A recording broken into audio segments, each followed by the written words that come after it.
राहुल गांधी के वोटर चोरी के इल्जामात में इस्तेमाल होने वाली एक ब्राजीली मॉडल ने इस पर जवाब दिया है।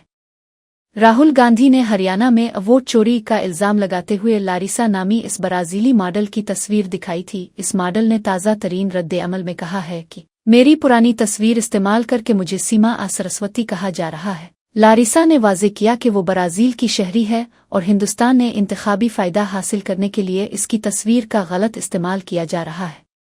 इस बयान ने इस सियासी मामले में एक नया मोड़ ले लिया है। Gente, contar pra vocês uma fofoca, vocês vão rir demais. Não, vou contar fofoca. Gente, estão usando uma foto minha, antiga.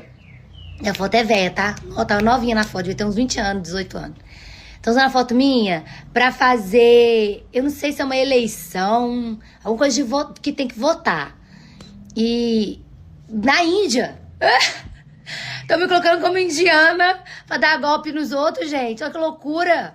Que doideira é essa que mundo nós estamos vivendo? Aí um repórter me chamou, querendo saber sobre esse trem, ligou lá no salão, no meu emprego, querendo conversar comigo pra entrevista. Aí eu não respondi. Falei pra Tatá não passar meu número e tal. Aí o cara achou meu Instagram, me chamou no Instagram. Agora uma outra pessoa que não tem nada a ver com o assunto, uma amiga minha de outra cidade, me manda uma foto. Vou colocar aqui pra vocês, aqui embaixo pra vocês verem.